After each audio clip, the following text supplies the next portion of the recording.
Glória a Deus. Paz do Senhor, meus irmãos. Abra sua Bíblia comigo em Lucas capítulo 24, versículo 46.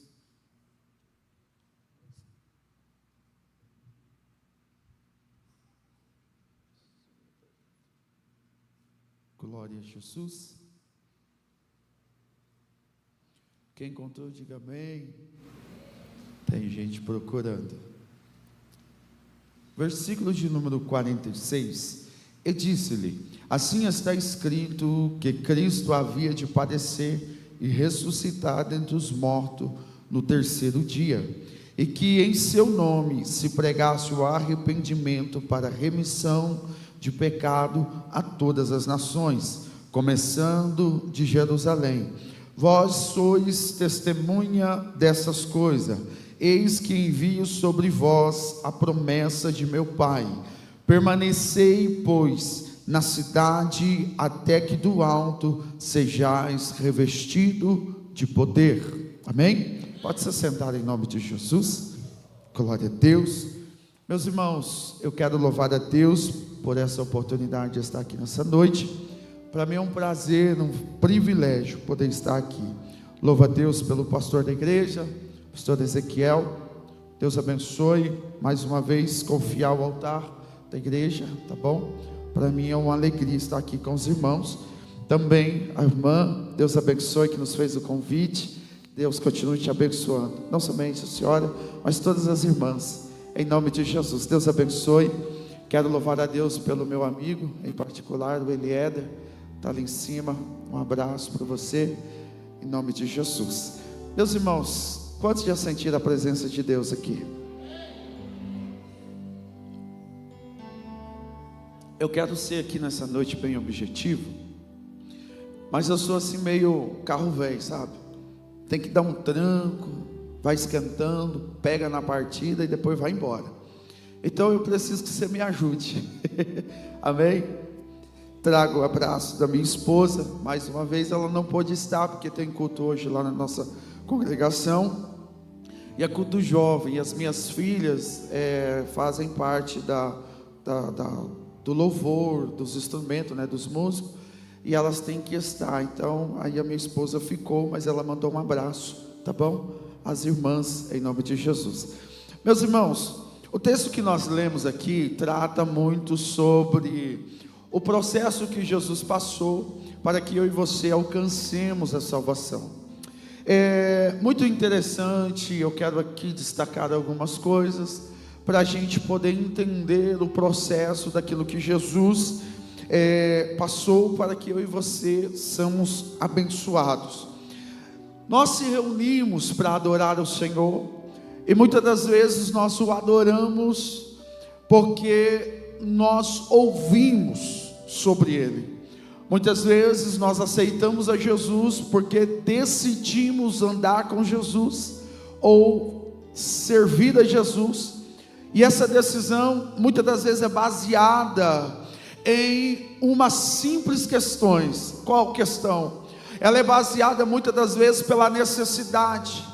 Às vezes a gente achamos que vivemos uma vida com Cristo, decidimos andar com Jesus pelas nossas necessidades. Ou seja, aceita Jesus, a tua vida muda.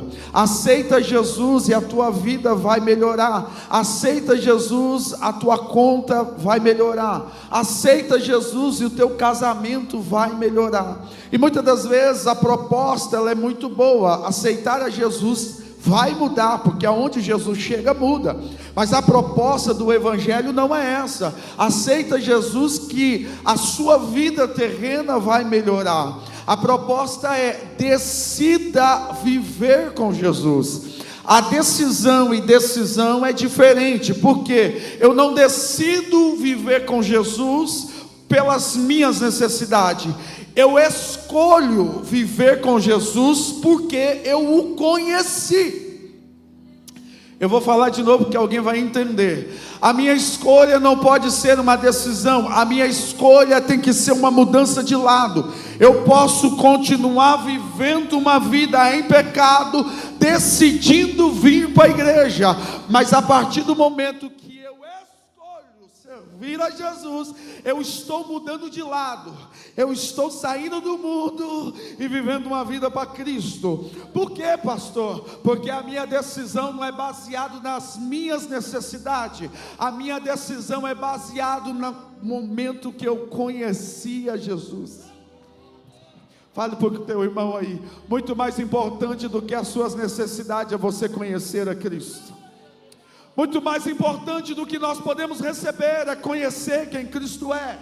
E se a nossa decisão foi viver com Cristo porque eu o conheci ou estou conhecendo, eu tenho uma palavra para você nessa noite: o sacrifício dele na cruz não foi em vão para você.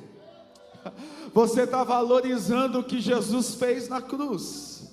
E às vezes a gente pregamos um evangelho tão barato, pregamos um evangelho tão simples e tão assim, tranquilo, vem do jeito que está e fica do jeito que está, sendo que na verdade os princípios da igreja do Senhor não mudou. Os princípios da igreja ainda continuam o mesmo. Qual que é o padrão do crente? Jejum, oração e palavra. A pergunta que eu faço é: no culto de oração, quantos temos?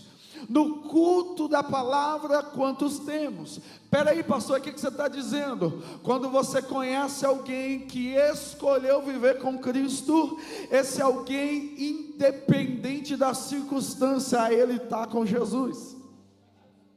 Pastor, o que você está dizendo? Eu vou falar de novo. Independente da minha realidade, eu escolhi, eu fiz uma escolha, eu não fiz uma decisão. Eu não estou com ele porque minha vida está boa, eu não estou com ele porque a minha vida está ruim, eu estou com ele porque ele é para mim, aleluia, tudo que eu preciso. Eu decidi estar com ele na alegria, mas também na tristeza. Eu decidi estar com Cristo na dor, mas também na alegria. Eu tenho uma palavra de Deus para alguém que ainda não desistiu, para alguém que chegou aqui e disse: só Deus sabe como está a minha vida, mas eu tenho uma palavra de Deus para você. Sabe qual que é? Você tomou a melhor escolha, a melhor decisão da tua vida, e eu tenho uma palavra vinda para você nessa noite.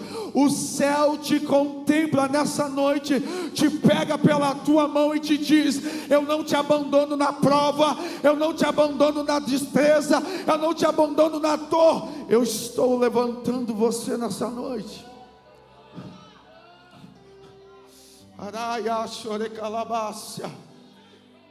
Oh meu Deus, a presença dele já está aqui. Independente da situação, quando você escolhe viver com Cristo, o mundo pode estar um caos, mas Deus sempre vai ver a tua casa. Eu estou pregando para homens e mulheres de Deus aqui. O que é isso? Me prova na Bíblia. Eu provo.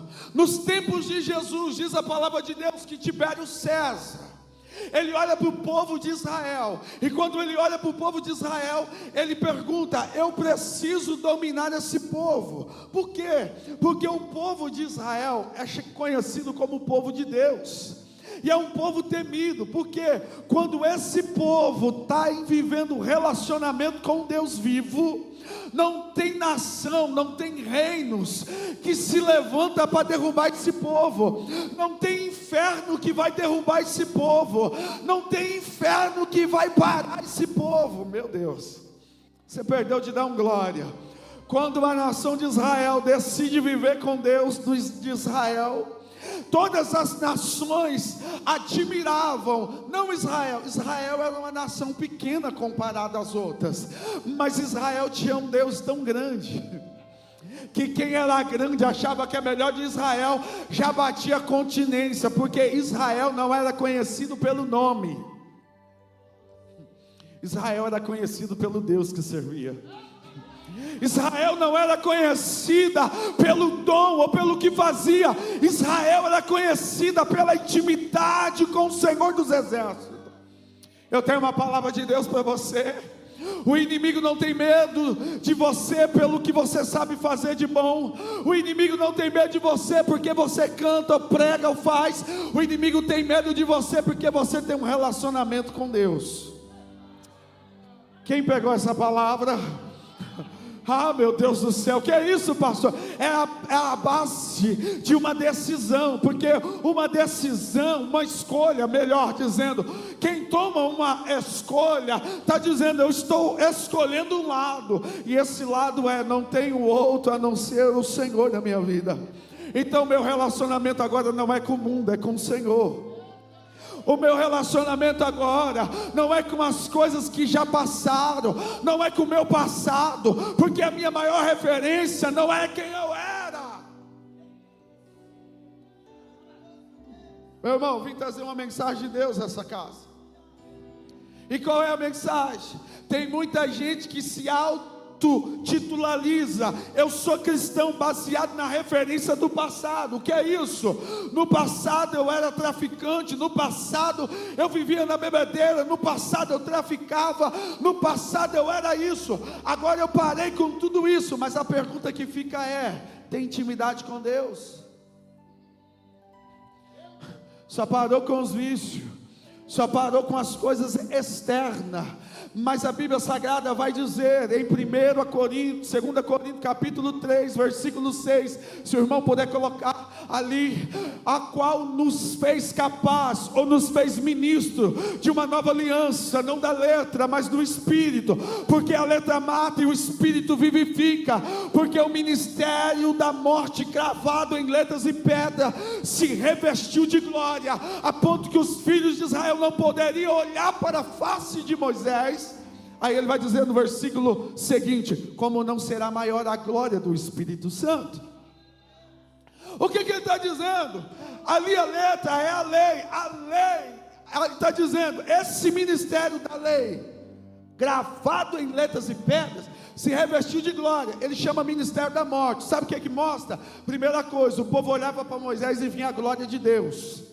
Detalhe, a glória que vinha em Moisés não era uma glória interior, era uma glória exterior. Vou falar de novo, o mesmo texto vai dizer que ela não é maior do que o ministério do Espírito que vivifica, porque ela foi momentânea, Moisés passou. Segunda característica que eu aprendo, o povo foi uma glória que o povo não transformou. Que é isso, pastor? O povo viu o mar vermelho abrir, mas quando atravessa no deserto começa a murmurar sobre o Egito. O povo viu Deus agindo e operando, Moisés cheio da presença de Deus, mas a glória foi momentânea. O povo viveu com Deus e não foi transformado, ainda adulterado. Viveram, Êxodo 32 fala que eles viveram na idolatria, construíram um bezerro de ouro. Eles decidiram servir a Deus, por quê? Porque no Egito estava difícil. Aí quando vai para o deserto, quem não tem escolha, irmãos, se corrompe. Mas quem tem escolha, chega no deserto, pode até chorar, mas não abandona a cruz. Pode até passar por dias difíceis, mas não abandona o arado. Sabe o que Deus está dizendo? Eu estou falando para alguém aqui que está orando por alguém da casa, e está dizendo, está difícil, mas Deus está dizendo, você tomou uma escolha, e agora eu cuido do resto. Faz a minha parte, me adora que eu cuido da tua casa.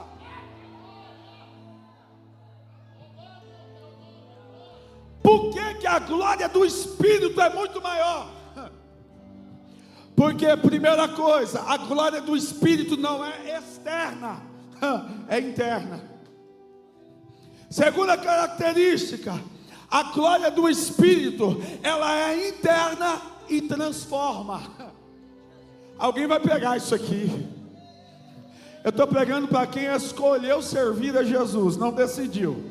Porque hoje você pode decidir para a igreja, amanhã você decide ir para o mundo. Hoje você pode decidir servir a Jesus, amanhã ver pornografia no celular. Hoje você pode decidir vir para um culto abençoado como esse, e amanhã você ir para outras coisas. Mas quando você escolhe, hoje tem culto, eu estou lá. Hoje tem oração, eu estou lá. Sabe por quê? Porque revela, a tua escolha revela o lado que você está.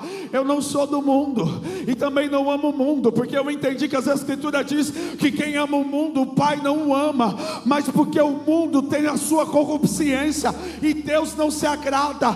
Então eu vivo uma vida segundo a graça, segundo o Espírito. Que é isso, pastor? É você vivendo a glória do Espírito que vivifica. Primeira coisa, ela é interior. Segunda coisa, ela transforma. E terceira, ela é permanente. Moisés passou, mas o Espírito Santo está aqui. A lei veio, matou 3.000, e o Espírito Santo em Atos 2 desceu, ganhou, salvou 3.000. Alguém vai pegar essa palavra. Eu vim pregar uma glória que vivifica. Eu não vim pregar uma glória passageira e momentânea. Eu vim pregar uma glória que transforma, que renova, que cura, que salva, que batiza.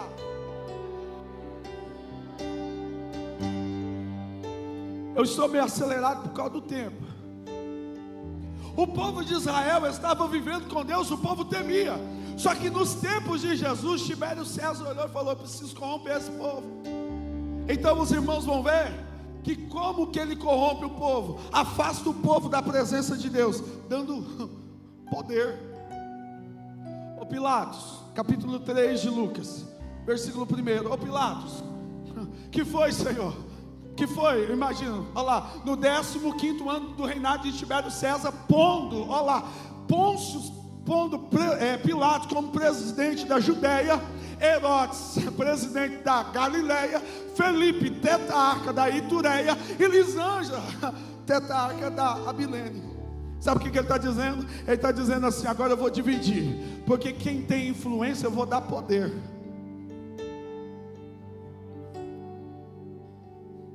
Alguém está entendendo isso aqui? Pastor, o que você está dizendo? Dentro da casa de Deus, a única influência que você tem é do Espírito Santo. Dentro da casa de Deus, o único que aparece é o Espírito Santo, em nome de Jesus. Na obra de Deus, eu estou falando aqui para alguém, o diabo está querendo corromper o teu ministério, mas ainda Deus tem preservado os remanescentes. Ainda Deus tem preservado aqueles que são verdadeiros. Está um caos. Tibério César aí fora está rompendo contra os valores da família, mas ainda tem uma igreja que ainda vive na palavra. Da minha casa vai sair profeta, da minha casa vai sair mulher de Deus, da sua casa vai sair homem de Deus. Os seus filhos não serão, os seus filhos não serão uma vergonha, os seus filhos serão adoradores.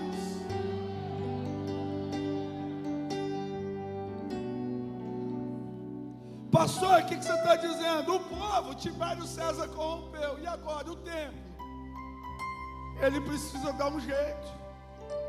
Aí sabe o que ele faz? Versículo 2 do capítulo 3: pondo Anás e Caifás como sumo sacerdote.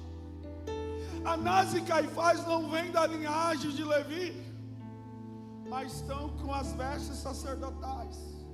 O governador falou: vou consagrar vocês, eu vou consagrar vocês dois como sumo sacerdote para trabalhar no templo. Mas peraí, quem consagra não é Deus? É, mas quem quer poder, não interessa quem consagrou, ele só quer mostrar que é. Sabe o que é isso? Eu vejo uma geração hoje, irmãos, que estão levantando com um falso evangelho aí. Os camaradas não têm coragem de ir para a oração. E eu estou falando de oração porque é a área que eu mais bato na tecla. Uma igreja, um povo que não ora, é um povo que nunca vai desfrutar o que Deus tem. Porque só ora quem se tornou filho. Anás e Caifás assumiu a unção, foi para o templo. Só que detalhe, faz 400 anos que Deus não fala com o povo, chamado interbíblico. Pastor, o que você está dizendo? Em meio ao caos, o templo está corrompido, a sociedade aí, o governo do Tibério César, a Roma já tomou conta. Agora qual é a mensagem que esse povo está proclamando, pastor Ezequiel? É que Roma é grande, O Tibério César falou: você quer pregar no templo? Prega, mas prega a grandeza de Roma, prega a grandeza de César, prega a grandeza de Roma e o poder que Roma tem. Mas eu vou falar uma coisa: mas naquele tempo, alguém vai pegar isso, naquele tempo, havia uma casa de um homem chamado Zacarias. É um homem que não decidiu, ele escolheu servir a Deus. Ele não estava na decisão do povo. Hoje nós adoramos a Deus e amanhã nós adoramos César. Ah, meu Deus do céu, esse povo tomou a decisão, a escolha. César pode estar comandando lá fora, mas na minha casa...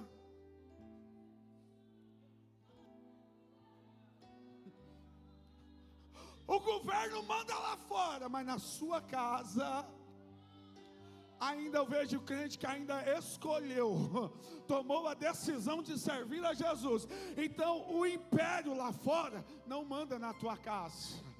O governo lá fora não manda nos teus filhos. Quem manda na tua casa é o Senhor dos Exércitos. Alguém vai pegar isso daqui. O que foi, pastor? O que você está dizendo? Eu estou dizendo que enquanto todo mundo está um caos, ainda tem uma casa dos remanescentes, daqueles que têm decisão, opinião, decidiram. Ah, é? Então eu tenho uma palavra de Deus para você, irmãs do ciclo de oração. Qual é a palavra?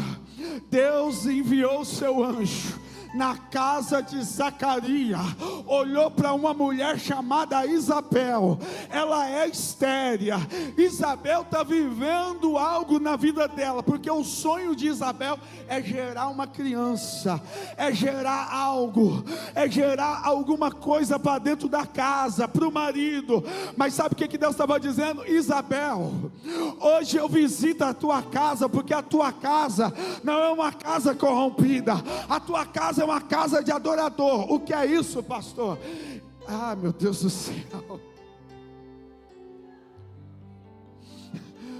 Enquanto está todo mundo vivendo de alegrias momentâneas, Isabel e Zacarias não tinha ainda o filho, era estéril, não dava para gerar, mas ainda estava servindo a Deus. Porque aquilo que eu recebo, aquilo que eu gero, se não for para gerar para o céu, eu nem quero gerar. Se não for para fazer para o céu, eu nem quero. Eu tenho uma palavra de Deus para alguém aqui. Você sabe por que ainda você não gerou? Porque o inimigo está querendo fazer você gerar uma coisa que o céu ainda não decidiu. Não é porque você está frustrado, porque você não vai gerar, porque você não tem capacidade. O céu está dizendo: hoje eu estou abrindo o céu. Meu irmão, eu sinto a graça de Deus aqui. Se tiver uma irmã que quer receber essa palavra, levanta a tua mão. O céu me autoriza a liberar uma palavra de bênção para a tua casa. Você não gerou por causa de você, você não gerou ainda porque a minha mão não permitiu, mas hoje eu estou abrindo o tempo, eu estou abrindo o céu, porque dentro da tua casa eu vou gerar. Não vai ser filho, mas vai ser ministério, mas vai ser a voz, vai ser aquele que vai ser cheio.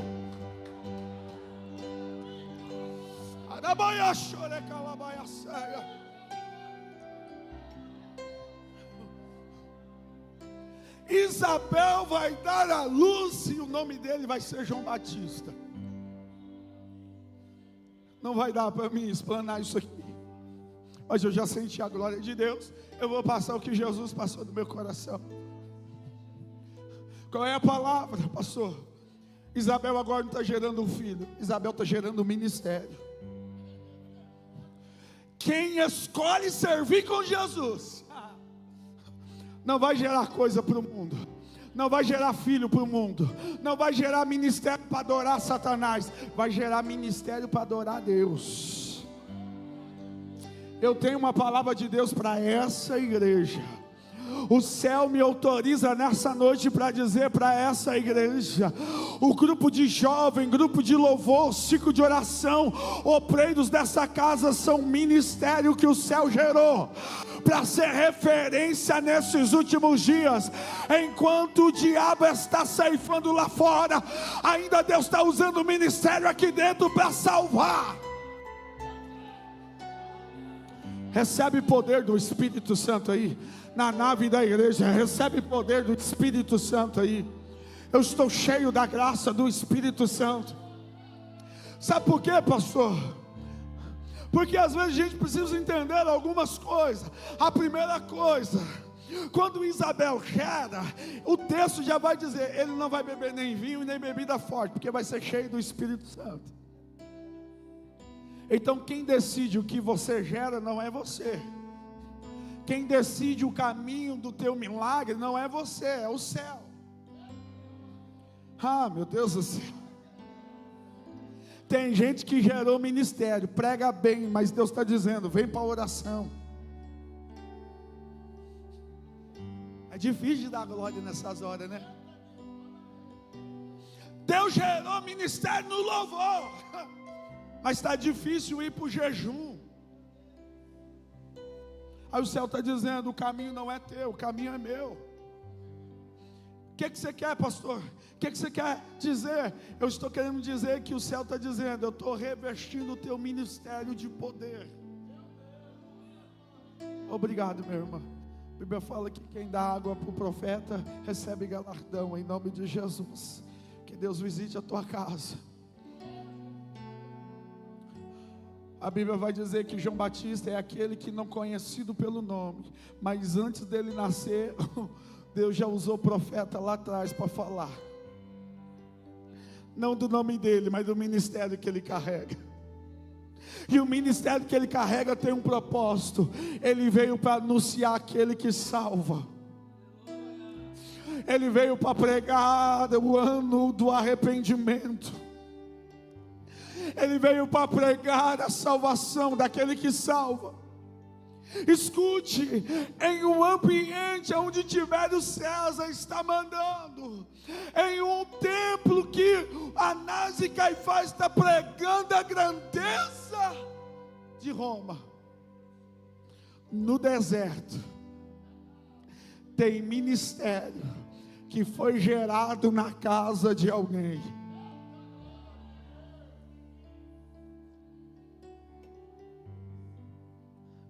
Enquanto Anás e Caifás fala da grandeza de Roma no templo, João Batista fala da grandeza de Deus no deserto.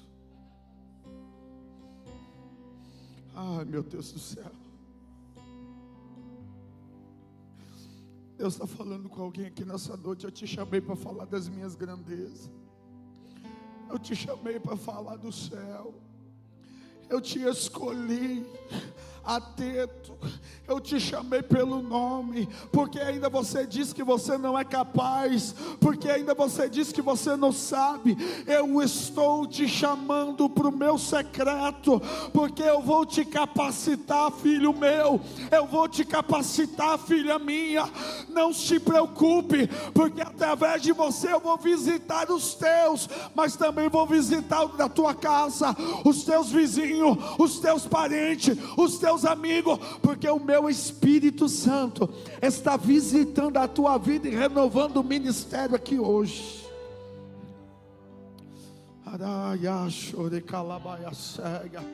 Você pode adorar para nós encerrarmos hoje. Você pode adorar. O que é mais importante é que quando João Batista está pregando raça de víbora, quem vos ensinou a fugir da ira futura, o texto vai dizer que alguém vem ao encontro dele de passos firmes. Alguém pergunta para João: João, quem é esse? Que cobra é essa, João? Que víbora é essa, João? João fala: não, esse aí é maior do que eu. Eu só existo por causa dele. Eu só tenho um ministério, eu estou simplificando, eu só tenho um ministério por causa dele. Eu só prego por causa dele.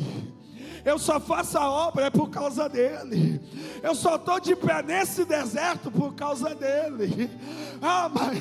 Mas, João, que cobra é essa? Esse não é cobra. Eis aí o Cordeiro de Deus que tira o pecado do mundo. Alguém que escolheu viver com Ele e que tem intimidade com Ele já está pegando, já está recebendo. Espírito Santo, derrama Tua glória neste lugar, renova, porque é um povo batizado com Teu Espírito. Renova Jesus, renova Jesus, renova Jesus. Eu não sou digno de desatar a sandália, mas Ele é maior.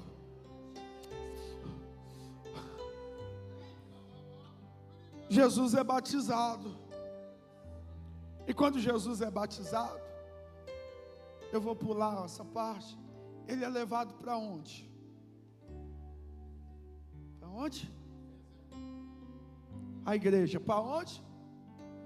Ele foi levado lá para fazer o quê?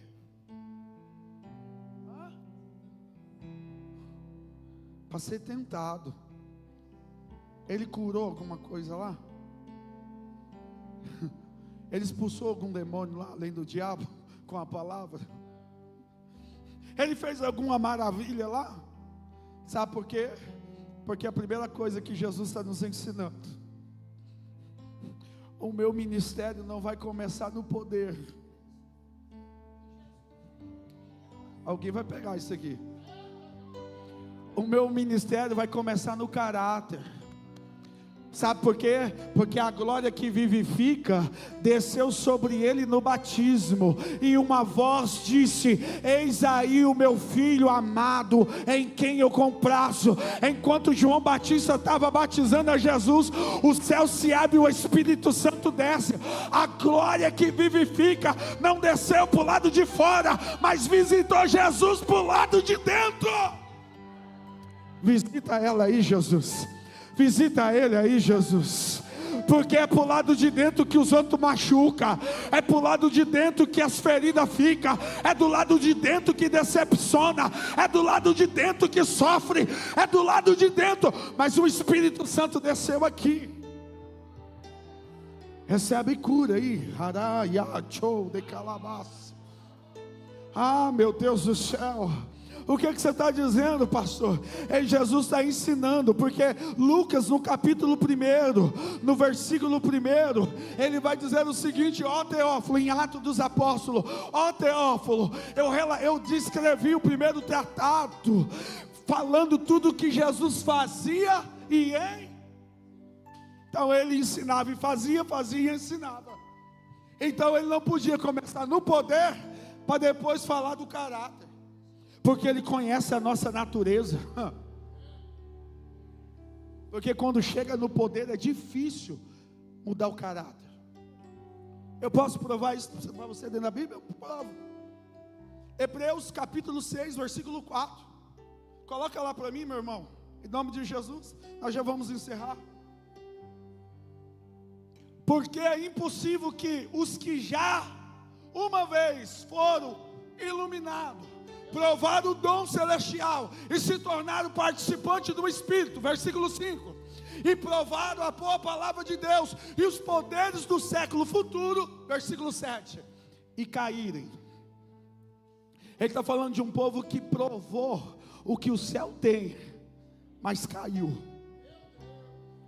É gente que experimentou poder, começou no alto, começou o ministério com poder, mas não forjou o caráter,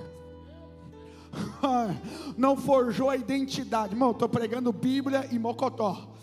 Quem está recebendo em nome de Jesus?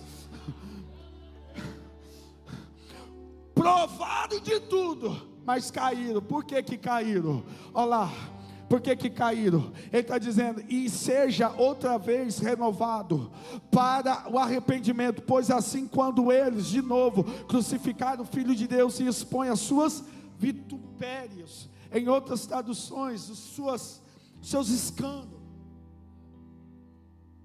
Sabe o que o texto está dizendo? Põe no versículo 7, por gentileza.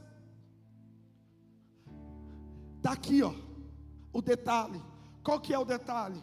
Eles provaram de tudo, caíram. Aí ele vai dizer, é impossível eles se levantar de novo.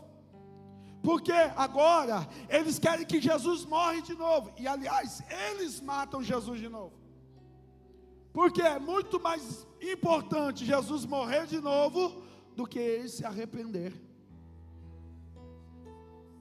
Aí ele vai explicar o que ele está dizendo. E o que ele está dizendo? Porque a terra que recebe a chuva, em muitas vezes cai sobre ela e produz erva proveitosa para que aqueles por quem é lavrada recebe a bênção de Deus. Sabe o que ele está dizendo? No outro versículo 8, ele vai dizer o seguinte: mas o que produz espinho e abrolhos é reprovado, e perto está a maldição, e o seu fim será queimado. Terra não se queima. Ali não está falando de terra, é uma linguagem simbólica, figurativa. Está usando a terra para explicar o que o céu está falando. E o que ele está dizendo? Sabe por que essas pessoas caíram? Desviaram, experimentaram de tudo e desviaram, porque não aproveitou a chuva que estava caindo. Então espera aí. O texto está dizendo de dois solos, um que deu fruto e o outro que não deu. Mas o texto está dizendo que a chuva cai frequentemente. Então o céu está dizendo nesse texto, não é sobre a chuva que cai, não é sobre a glória que desce, porque a glória desce para todo mundo. Só que a diferença está aqui. Qual é? É sobre o solo. A capacitação do solo para absorver o que o céu está liberando. Você pode vir para um culto como esse, ver a glória de Deus renovando vidas, mas você pode sair da mesma forma que entrou. Mas você também pode abrir o coração e dizer: Senhor, essa chuva não vai passar e correr, porque esse solo aqui não é pedra. Eu vou falar para quem tem um coração de pedra. Jeremias vai dizer que a palavra de Deus é como um martelo que quebra a pedra. Mas para quem tem um coração mole de carne, Joel vai dizer que a palavra de Deus, a voz de Deus é como fogo que aquece o coração de carne. Alguém recebe essa palavra? Não é sobre a chuva que cai, mas é sobre a capacidade de absorver o que o céu está liberando. O que é isso, pastor? Ter caráter é chegar num culto como esse e dizer: Senhor, eu estou entendendo o que o Senhor tem para mim. A questão aqui não é no exterior, é no interior. Então eu abro meu coração e vou absorvendo. Araia chore calabaia cega.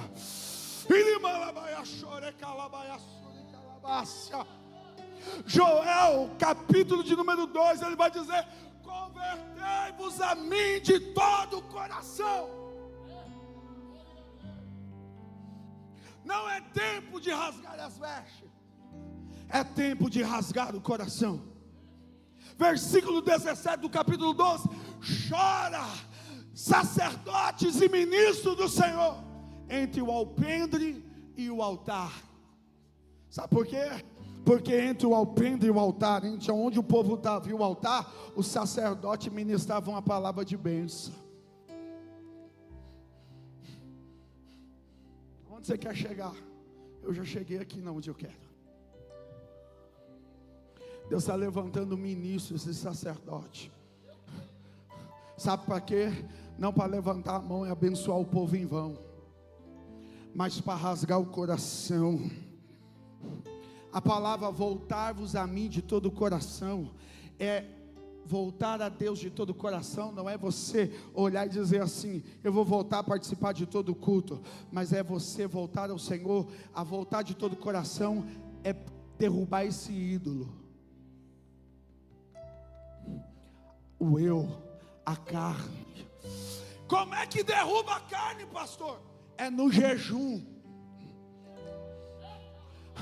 É por isso que Jesus é levado para o deserto, porque Adão e Eva perdeu a presença comendo. Alguém vai pegar isso aqui, pelo amor de Deus. E Jesus recuperou a presença.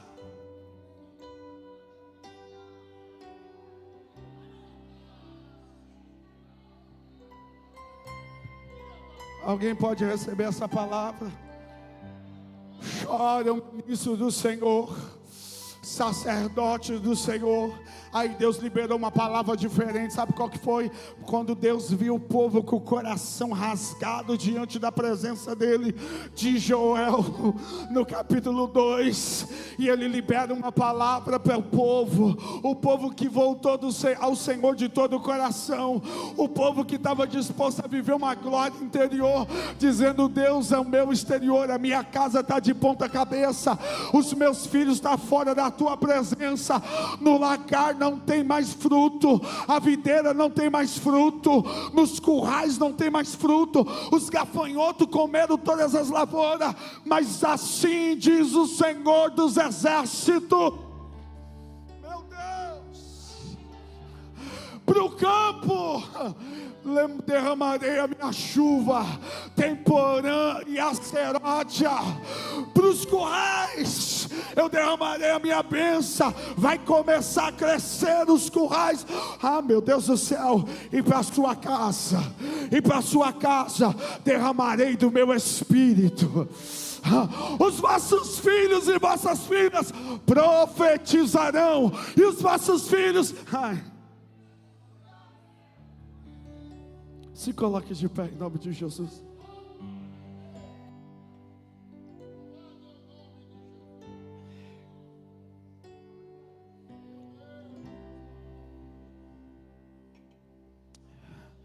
Eu estou pregando para alguém que não decidiu, escolheu. E essa palavra, ela teve endereço. Querido, olha aqui para mim. Nós vamos orar. Eu tenho convicção do que eu estou pregando. Eu tenho uma esposa que faz hemodiálise, vai fazer 9 anos. Eu já vi o médico falar que eu ia perder ela já várias vezes. Você vê essa cara aqui preta aqui, você vê essa cara aqui, parece cara de moleque, mas eu já estou chegando aos 35 anos de idade. Mas o Senhor tem me forjado. O processo tem sido difícil. Só que entenda uma coisa, eu não escolhi servir a Jesus, eu decidi, foi uma decisão, porque eu o conheci, e quando eu conheci a Cristo, eu entendi, que independente da minha realidade, Deus sempre vai sustentar a minha casa. Hoje, eu vivo milagres de Deus. Pastor, você está pregando a prova que você vive? Não, eu não vivo uma prova, porque segundo a prova da medicina, já tinha enterrado a minha esposa, há 6 anos atrás, mas segundo a palavra de Deus, eu estou com ela até hoje, e ela está lá na igreja dando glória e falando em mistério. Então, meu irmão, eu não vivo emocionado, eu não sou crente emocionado, não sou itinerante para vir aqui pregar mensagem. Não que os itinerantes fazem isso, eu estou dizendo de mim. Eu não vim aqui pregar uma mensagem para agenda, eu vim aqui para ser canal de Deus para a sua vida. Pregadores e homens de Deus é diferente. O pregador, ele pode até pregar muito bonito, mas você pergunta, quantas vezes ele volta no mesmo lugar? O homem de Deus é diferente. O homem de Deus, ele prega e ele volta porque ele não mostrou quem ele é, ele mostrou quem Cristo é. E a igreja reconhece isso. Vocês estão me entendendo o que eu estou dizendo? A diferença de pregador e pregadores está aqui. Pregadores que querem movimentar para a agenda, ele prega, pode até tirar aplauso, mas não desce a glória de Deus. Não tem cura, não tem batismo, não tem transformação. Pregou bom, todo mundo sai falando, que mensagem é essa? Mas só vem depois de 2, 3 anos. Mas homens de Deus e mulheres de Deus, quando vêm nesse altar, eles vão embora com uma mensagem simples. Aí você olha e fala assim: eu preciso trazer de volta. Por que você falou isso? Porque eu vou orar por você, e eu preciso entender que você entenda que você não decidiu, você escolheu. E se você escolheu, Jesus está dizendo: eu fui levado para o deserto para recuperar o que o povo perdeu comendo. Então a minha oração para você é: Deus vai trazer um avivamento pessoal para você. E esse avivamento pessoal, a primeira proposta do Espírito Santo na tua vida, não é para te fazer pular, não é para te fazer profetizar, não é para você fazer nada disso. A primeira proposta do Espírito Santo em nós é para gerar Cristo no homem interior. A segunda coisa é trazer a maturidade de Cristo no homem interior. Aí você vai viver um avivamento. E a primeira bênção de um avivamento é você ter discernimento de enxergar os erros. Segunda proposta é o crescimento em amor, para você poder servir na igreja que você está. Você busca avivamento para servir na igreja dos outros, e na tua obra, na tua igreja você não quer ajudar, você não quer dizimar, você não quer fazer a obra. Como é que está? Que avivamento é esse? Eu poderia falar aqui sobre alguns, mas eu quero orar com você. Eu sei que eu vou embora e essa palavra vai surgir efeito. Deus vai despertar irmãs, homens e mulheres e jovens na madrugada para orar e jejuar. Ouve essa palavra: voltar a Deus de todo o coração para viver as bênçãos. Não é só vir para o culto, mas é rasgar o coração no jejum e na oração. Quem é o primeiro? Levante a sua mão que eu vou orar.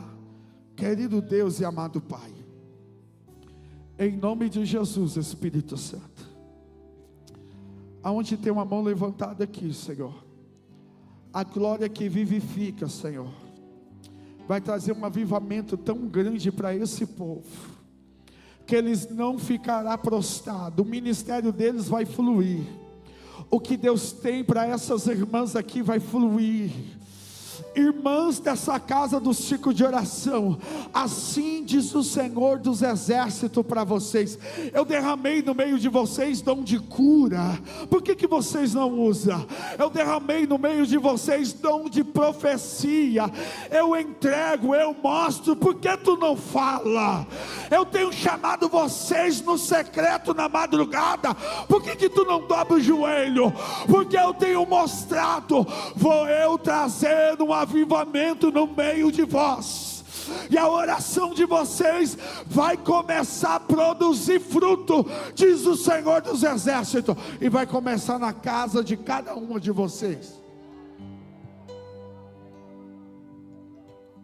Em nome de Jesus, nós te agradecemos, nós te louvamos por essa palavra, nós te agradecemos por tudo que o Senhor tem feito. Mas nessa noite, Pai, a cada mão, a cada coração que aqui está, o Espírito Santo que aqui está nessa casa, vai gerar, Pai, um avivamento extraordinário no coração dos teus filhos, e todos, ó Pai, vão desfrutar as bênçãos do Senhor para a glória do seu nome.